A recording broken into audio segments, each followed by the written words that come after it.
पद्म पुराण में लिखा है, इस मृत्युलोक में जीव जंतुओं की 84 लाख योनियां निवास करती हैं और उसी में से एक योनि है मनुष्य योनि, जिसमें हमारा और आपका जन्म हुआ है। हर प्राणी को उसके कर्मों के हिसाब से ही अगला जन्म मिलता है। जब कोई मनुष्य अपने जीवन में अधिक से अधिक सत्कर्म करता है, उसी के फल स्वरूप उसका जन्म मनुष्य योनि में होता है। धर्म शास्त्रों में मनुष्य योनि को बहुत ही दुर्लभ और सबसे ज्यादा कष्टकारी बताया गया है। धर्म शास्त्रों की अगर माने तो जीव को सबसे ज्यादा कष्ट मनुष्य योनि में ही भोगना पड़ता है।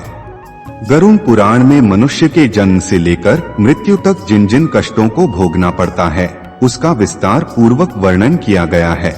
इस वीडियो में आप इन्हीं कष्टों के बारे में जानेंगे जो जीव माता के गर्भ से ही अनुभव करना शुरू कर देता है और अपने जीवन के अंत तक भोगता है। हमारे चैनल वैदिक ज्ञान संगम में आपका स्वागत है।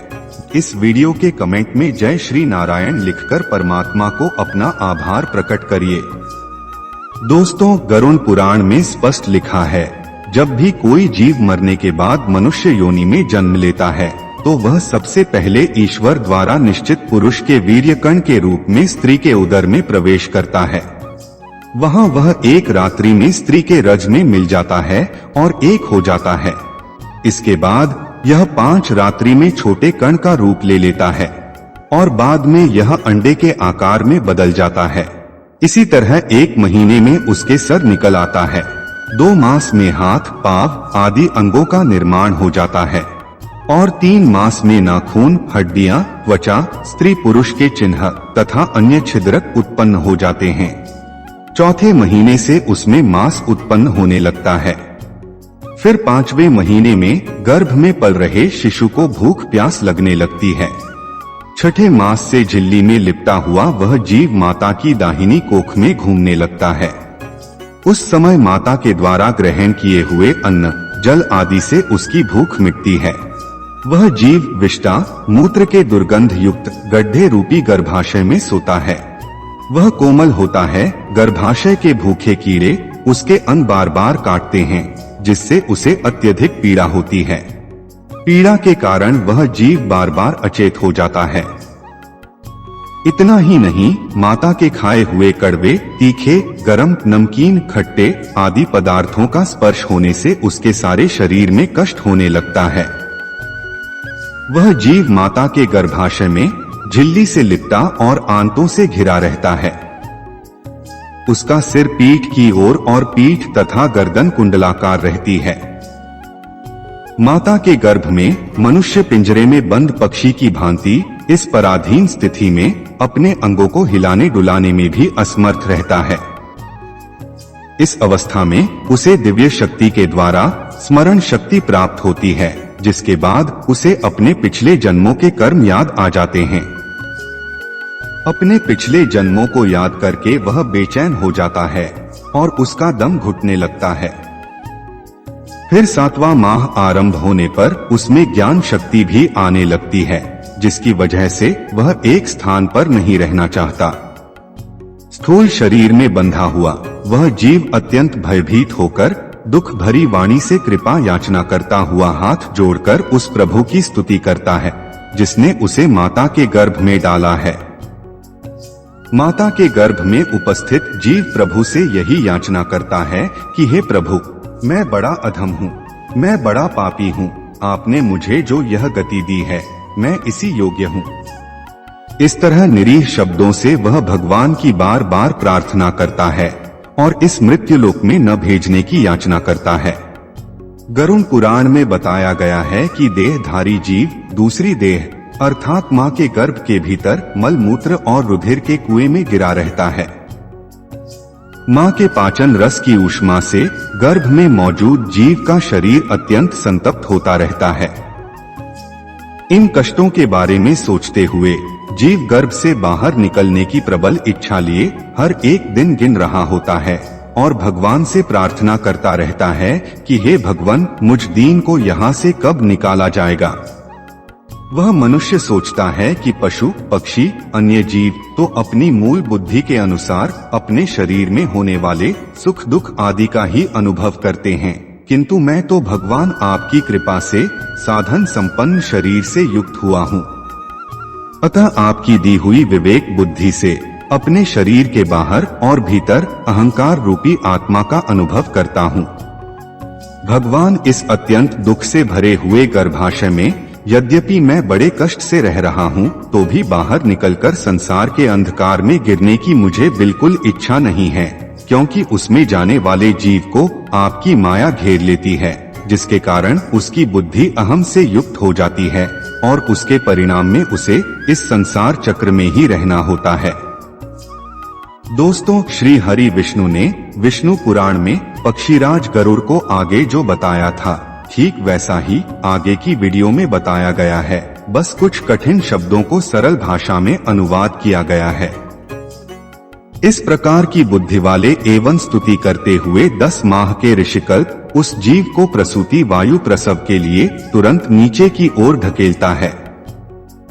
प्रसूति मार्ग के द्वारा नीचे सिर करके सहसा गिराया गया वह आतुर जीव अत्यंत कठिनाई से बाहर निकलता है। वह उस समय श्वास नहीं ले पाता है तथा उसकी स्मृति भी नष्ट हो जाती है।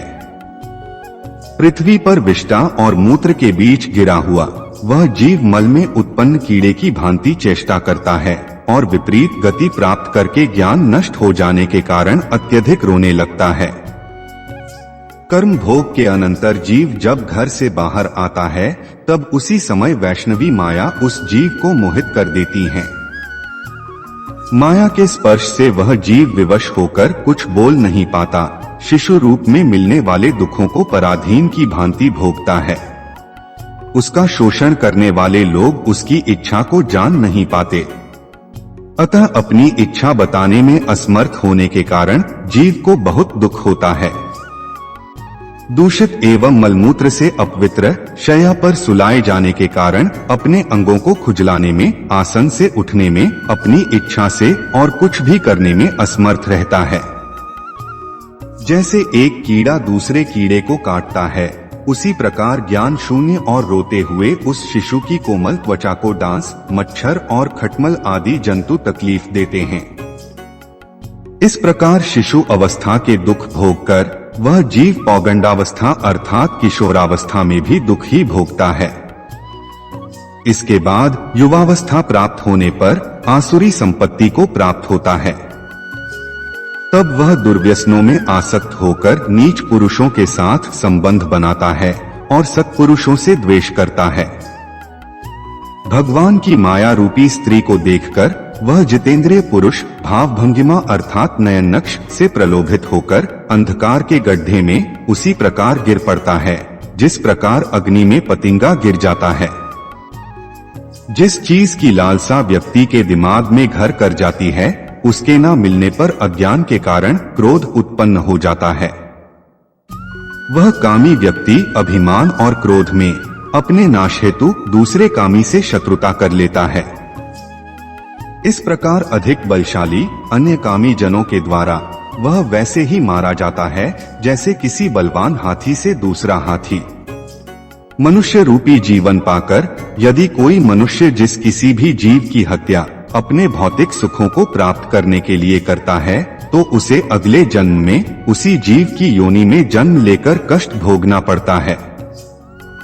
जब मनुष्य की उम्र ढलने लगती है, अर्थात जब वह अपने जीवन के अंतिम पड़ाव में प्रवेश करता है, तो उसे इस जन्म में किए गए सारे कर्मों के हिसाब से इसी मृत्युलोक पर शारीरिक और मानसिक पीड़ा भोगनी पड़ती है। उदाहरण के रूप में यदि कोई मनुष्य अपने माता पिता की बुढ़ापे में सेवा नहीं करता या फिर उन्हें घर से निकाल देता है, तो उसकी संतान भी बुढ़ापे में उसके साथ वैसा ही व्यवहार करती है जैसा उसने अपने माता पिता के साथ किया था, और यह जीवन चक्र निरंतर इसी तरह चलता रहता है।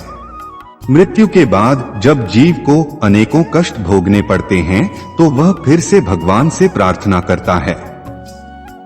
उसकी प्रार्थना के जवाब में उसे उत्तर मिलता है कि तुम्हारे पास जब अच्छे कर्म करने का समय था, उस समय तुम काम क्रोध से आसक्त हो बुरे काम कर रहे थे, और अब जब तुम्हें कष्ट भोगना पड़ रहा है तो तुम मुक्ति की आस करते हो। कर्मफल नष्ट नहीं हो सकता, जो तुमने किया है वो तो भोगना ही पड़ेगा। इसलिए हे देहधारी, जब भी तुम्हारा अगला जन्म मनुष्य योनि में हो तो अच्छे कर्म करना, ताकि तुम्हें मेरी शरण में जगह मिल सके। सैकड़ों योनियों को पार करके पृथ्वी पर दुर्लभ मानव योनि प्राप्त होती है। मानव शरीर प्राप्त होने पर भी द्विजत्व अर्थात दूसरा जन्म की प्राप्ति उससे भी अधिक दुर्लभ है। इसलिए मनुष्य को चाहिए कि भगवान के द्वारा मिले हुए इस जीवन में अधिक से अधिक सत्कर्म कर जन्म और मृत्यु के बंधन से खुद को मुक्ति दिला लें। देखने के लिए धन्यवाद। आशा है कि आपको वीडियो पसंद आया होगा। आइए अगले वीडियो में फिर से जुड़े। कृपया हमारे चैनल को सब्सक्राइब